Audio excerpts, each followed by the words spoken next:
Hello everybody, I'm here, and today we are going to be talking about zombies. So, I didn't really know what to expect when it came to this episode. I didn't really know how long I would have to research for. But after researching for this one, it was pretty easy. There were so many different aspects of zombies that I could choose from, but I decided to go with the origins of zombies.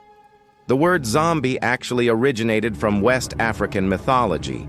In most of the myths, zombies were described as an evil spirit that used a corpse as a vessel to come back to life. The Haitian term is zombie, and they believe that it was first mentioned by the 16th century French explorer and writer Charles de Brosse. In modern times, though, we generally get our definition of zombies from books, movies, and TV shows. One of the earliest works of fiction to feature zombies was in a science magazine called New Worlds. In 1932, there was an article written by a guy named Philip Jose Farmer called The Zombie Murders. It was a mystery story where a man goes to the police and says his wife has been turned into a zombie. A detective then investigates the bizarre murder and uncovers a plot involving voodoo, black magic, and human experimentation. This was well before zombies got the stereotypical reanimation thing going on, because in this story, the wife was killed through magic. But one of the earlier examples of the reanimated zombie would be the movie White Zombie from 1932. This movie actually helped establish the look and feel for future zombies to follow. So this movie takes place on a sugar plantation in Haiti, and the manager of the plantation is secretly using voodoo to turn workers against their master. He does this by turning them into zombies, which means they become unthinking slaves who will do anything he asks. This movie also introduced the idea that zombies are created through a drug called zombifirin, which is extracted from a poison sac on a certain kind of frog. The main character has to find the antidote to reverse the process and restore the people's minds. There was also a comic published in 1936 called I, Zombie.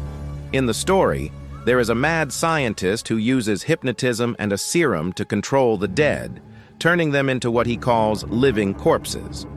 These were actually supposed to be a type of superhero because instead of saving the world, he was going to conquer it with his army of the undead. During the 1940s and 50s, zombies appeared in various horror comics. They usually had the same traits of being controlled by a mad scientist or a voodoo priest. They were motivated by a thirst for brains, and most importantly, they shambled towards their victims and moaned a lot. One of the more popular horror comics that featured zombies was Tales from the Crypt, and in 1950 they published an issue called The Terror of Tiny Town. It told the story of a small town that became overrun by zombies. The townspeople did everything they could to fight them off, but they just kept coming no matter what they did. And in the end, the narrator of the story is bitten by one of the zombies and looks forward to the time when he can join them. Tales from the Crypt also published another famous zombie story called The Cold War in 1953. In it, scientists at a secret Arctic base accidentally create a virus that brings people back from the dead. They try to stop the outbreak, but it's too late, and soon they are overwhelmed by an army of hungry zombies. After this, zombies seemed to disappear for a while until the 1970s when they started popping up again.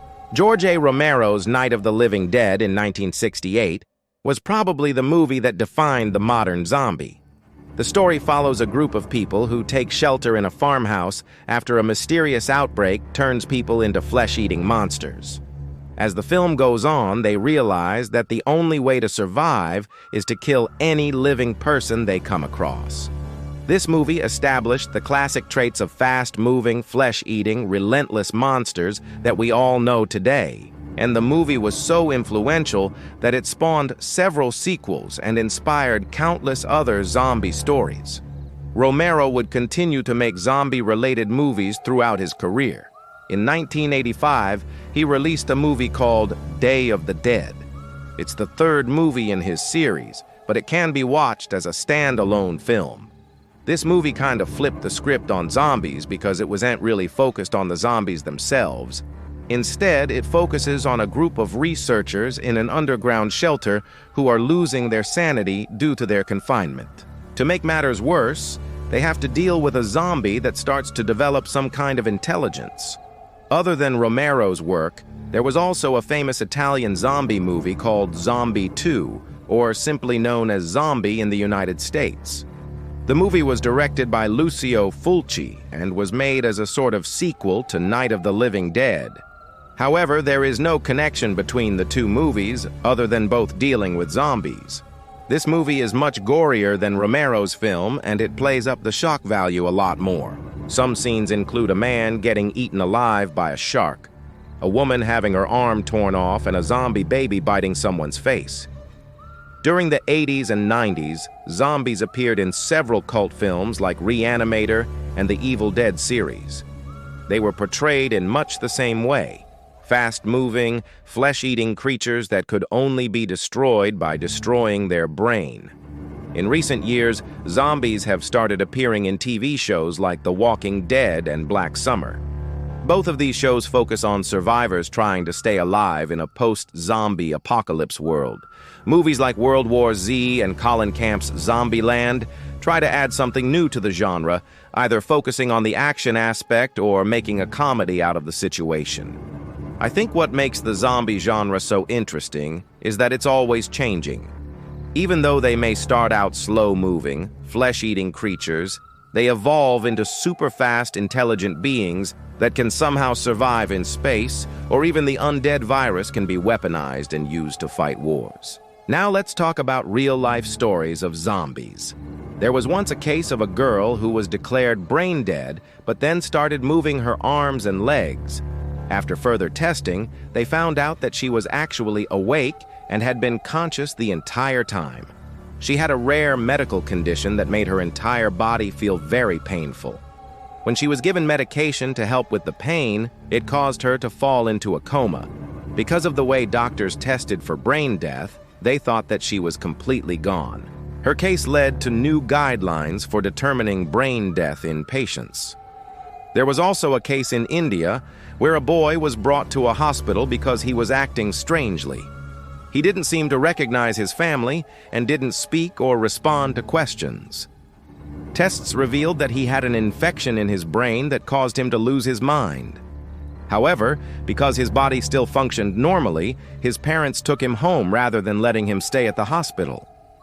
Eventually, the boy escaped from his house and went on a rampage, attacking several people and biting 3 of them. He was eventually caught and put into an institution where he is still being held today. Then there's the case of Lorenzo Savadori, who is known as the Italian zombie. In 2006, he suffered a cardiac arrest and stopped breathing for almost an hour. When paramedics arrived at his house, they noticed that his chest was moving up and down and his eyes were open. They tried to question him, but he didn't respond at all. At the hospital, doctors determined that he was in a persistent vegetative state. His family wanted to keep him alive, but doctors argued that he had no hope of recovery, so they decided to remove his ventilator. That's when the weird part happened. After his ventilator was removed, he sat up in bed and started banging his arms and legs against the side of the bed. Doctors and nurses were shocked by what they saw.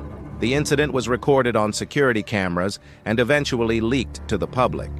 It raised a lot of ethical questions about keeping people on life support. Well, everyone, I hope you enjoyed learning all about zombies. If you did, don't forget to hit that thumbs up button. And if you haven't already, go ahead and subscribe. Thanks for watching.